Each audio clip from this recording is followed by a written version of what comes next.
Ready sir. তো আমরা এখন একটা ফর্মুলা দেখাই যে ঘোষ ধ্বনি অঘোষ ধ্বনি বোঝার। সেটা হলো কি, এই যে বর্গে 25টা বর্ণ আছে, ক বর্গ, চ বর্গ, ট বর্গ, ত বর্গ, প বর্গ। এর মধ্যে প্রথম দুইটাতে গলাতে কণ্ঠে ঘর্ষা কম লাগে, তাই এগুলো হচ্ছে অঘোষ ধ্বনি।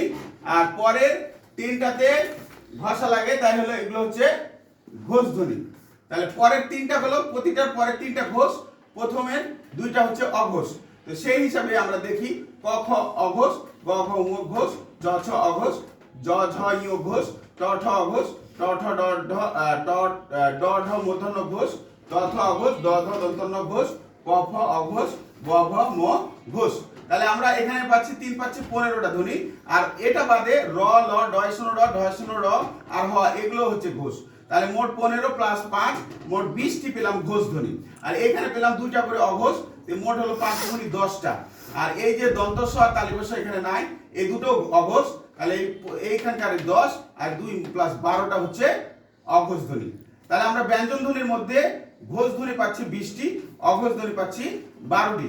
এইটা আমরা ফর্মুলাটা যদি খেয়াল রাখি, যদি বর্গটা মুখস্থ রাখি, তাহলে আমাদের ঘোষ অঘোষ মনে রাখতে সুবিধা হবে। এবং এটা দিয়ে আমরা 100-150টা মতো এমসিকিউ আমরা সহজে ফর্মুলায় ফেলে লিখতে পারবো, যেন মুখস্থ করার কোনো প্রয়োজন হচ্ছে না। আমরা ফর্মুলা জানলে আমরা ওটা বের করে ফেলতে পারবো। ধন্যবাদ।